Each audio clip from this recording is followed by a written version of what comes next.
দেশে প্রতি বছর পাথরের চাহিদা 2,16,00,000 টনের বেশি। মধ্যপাড়ায় উৎপাদন হয় 15 থেকে 16 লাখ টন, যা মোট চাহিদার 5 থেকে 7%। দেশে পাথরের বার্ষিক চাহিদা প্রায় 2,16,00,000 টন। এ চাহিদার সিংহভাগ আমদানি করা হয় ভারত ও ভুটান থেকে। খনির উৎপাদন ও রক্ষণাবেক্ষণের দায়িত্বে বেলারুশের জার্মানিয়া ট্রেস্ট কনসোর্টিয়াম প্রতিদিন 4,500 থেকে 5,000 টন পাথর উত্তোলন করে আসছে। রেলপথ ও নদী শাসনের পাথর ছাড়া নির্মাণ কাজে ছোট সাইজের পাথর কিনে দেশের বিভিন্ন জেলায় সরবরাহ করছেন ডিলাররা। লক্ষ লক্ষ মেট্রিক টন স্টকে আছে, যে পাথরগুলো এখনো বিক্রির মতো বাংলাদেশ সরকার অনেক কিছু চেষ্টা করতেছে, করার পরেও খনি কর্তৃপক্ষ বিক্রি করতে পারতেছে না। রেলওয়ে সাইডে শুধু রেলওয়ে ব্যবহার হয়, তো এই জন্য আমরা কুলাইতে পারতেছি না। আর যেটা এমনি নর্মালি 40, 5-20 মিলিমিটার, এটা আমাদের সহনীয়। সরকার যদি বড় একটা বাজেট দেয় বা সরকারের যদি চাহিদা থাকে, তাহলে এই পাথর থাকবে না, অবশ্যই বিক্রি হয়ে যাবে।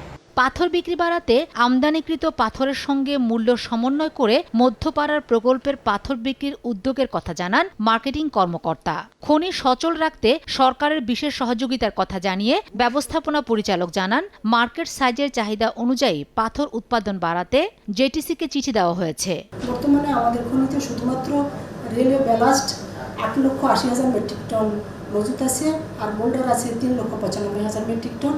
আমরা এই পাথর বিক্রির জন্য বিভিন্ন উদ্যোগ গ্রহণ করেছি। যে সাইজের পাথরের চাহিদা বেশি, সেটার প্রোডাকশন কীভাবে বাড়ানো যায়, এই জন্য আমরা জিটিসিকে চিঠি দিয়েছি যে তাদের যে বিদ্যমান ক্রাশিং প্ল্যান্ট আছে সেটাকে তারা মডিফাই করে আমাদের যেটা চাহিদা বেশি সেটা তারা প্রোডাকশন বাড়াতে পারবে কি না। যদি সেটা না হয়, নতুন কোনো ক্রাশিং প্ল্যান্ট বসিয়েও যদি আমরা এটা করতে পারি চাহিদা মতো পাথরের সাইজ, সেই জন্য আমরা কমিটি গঠন করে দিয়েছি জিটিসি এবং আমাদের মধ্যপাড়ার কর্মকর্তাদের সমন্বয়ে। আশা করছি খুব তাড়াতাড়ি তারা রিপোর্ট দিলে সেই অনুযায়ী আমরা ব্যবস্থা নেব।